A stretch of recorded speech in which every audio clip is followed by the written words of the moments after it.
There seems to be a couple different traps that people can find themselves in their life.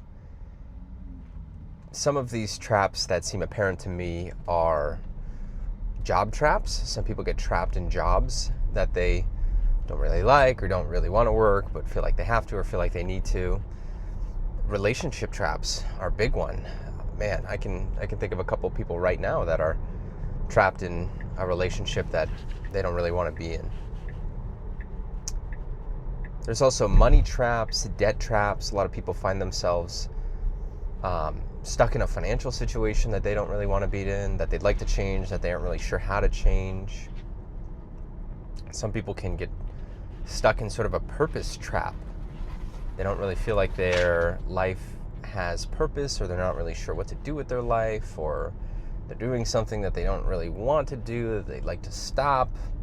All sorts of these different traps that people can find themselves in.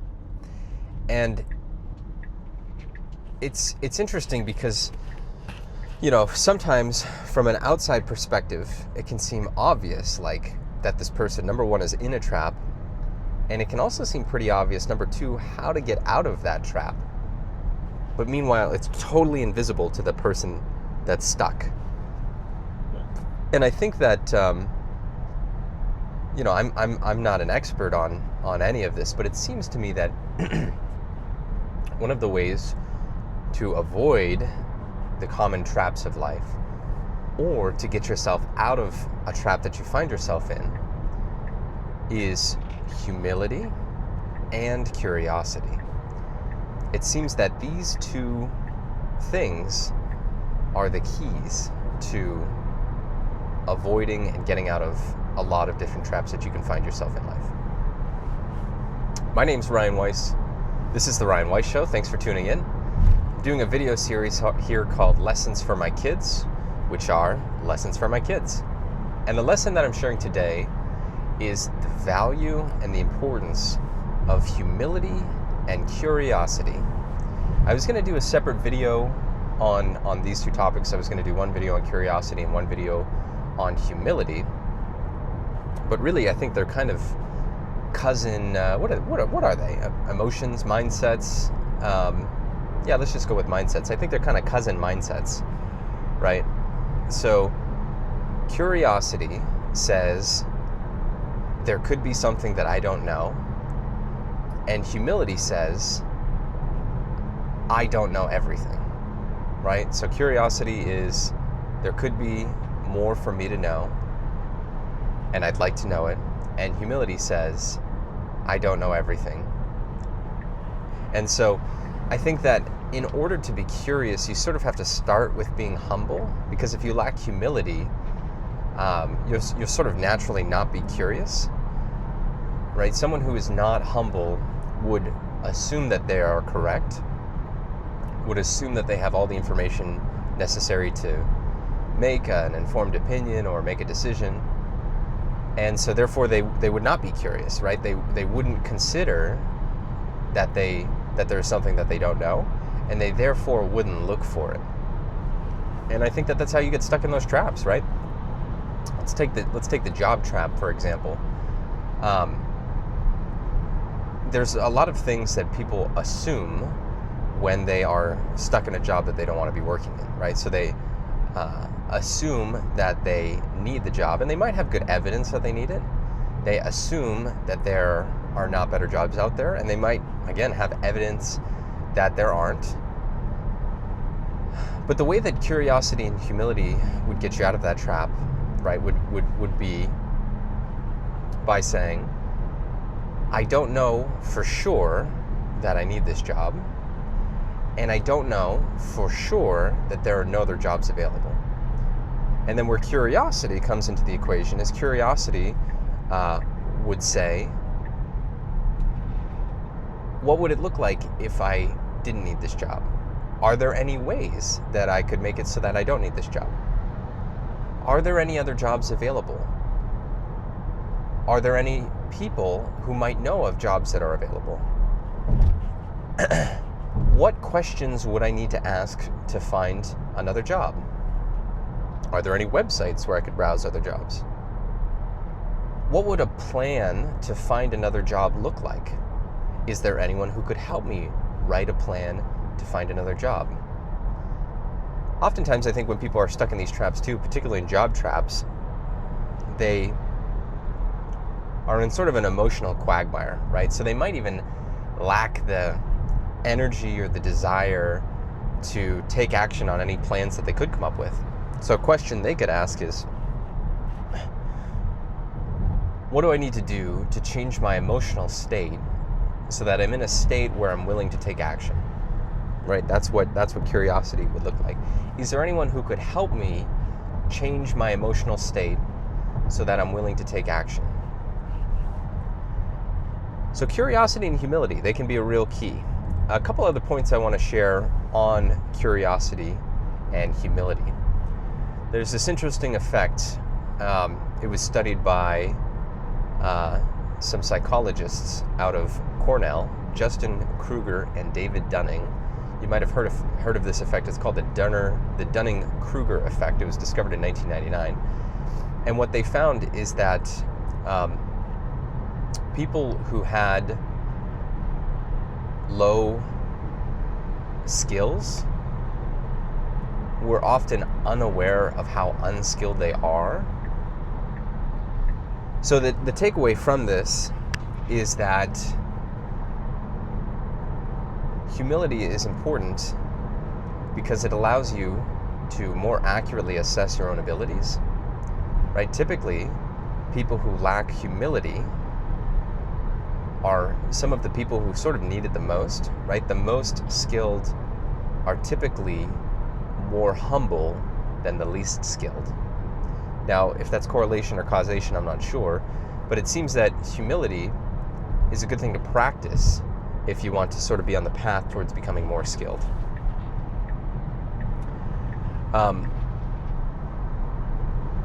I'd like to talk a little bit about how to practice humility and curiosity and how I do in my life.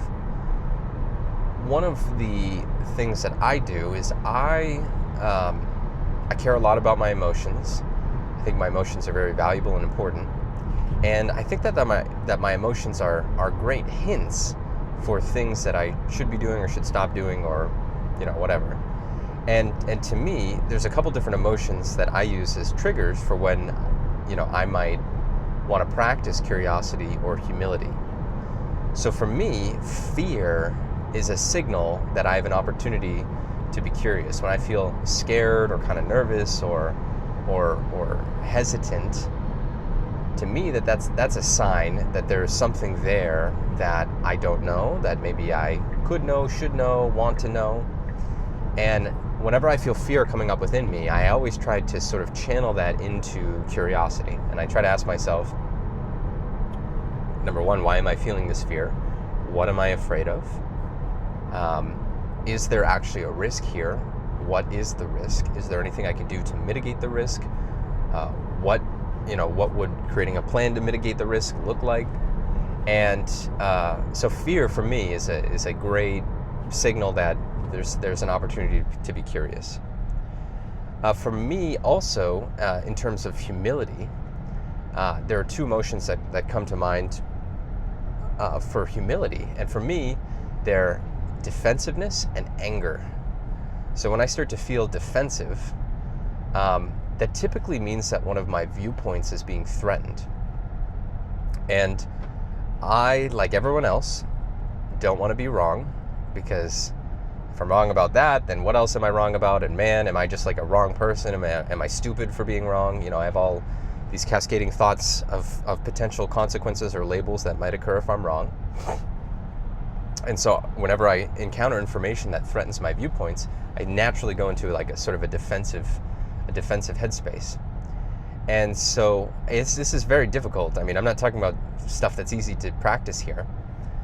But when I have enough awareness, if I start to become defensive, I try to remind myself that I'm getting defensive because I could be wrong.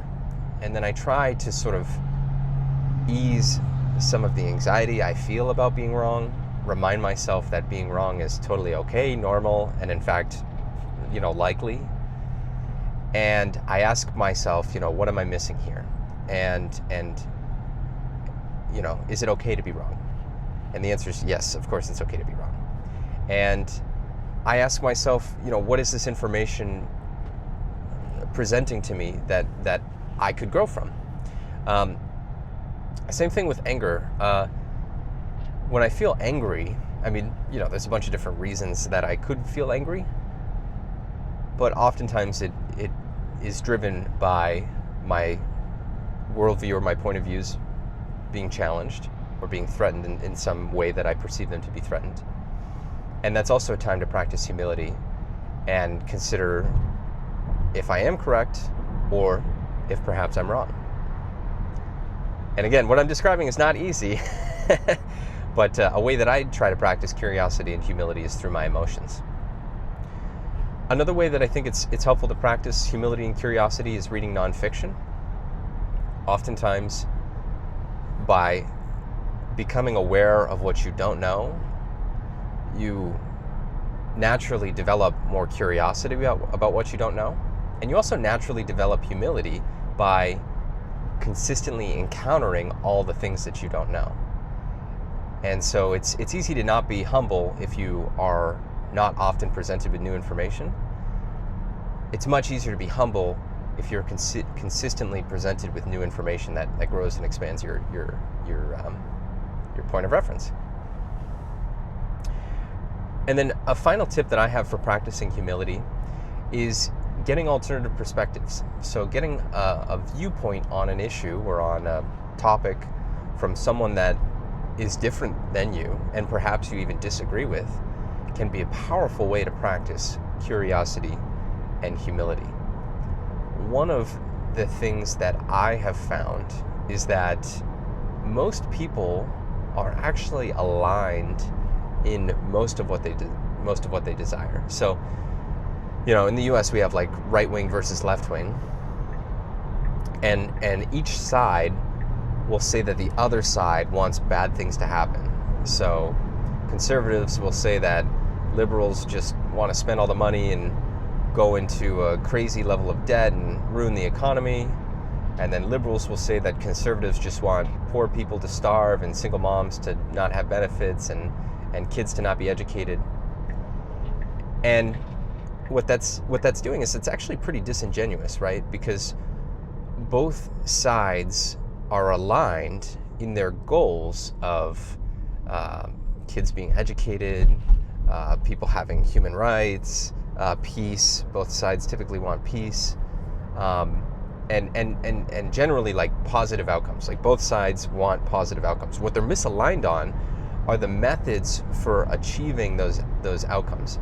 And then what happens is the other side will characterize the methods of the other side as a method to get a poor outcome. And maybe they're right, but maybe they're wrong. And so it can be really helpful to get perspective from someone that you disagree with on why their methods might be right. And you know what you might discover is that they are actually right.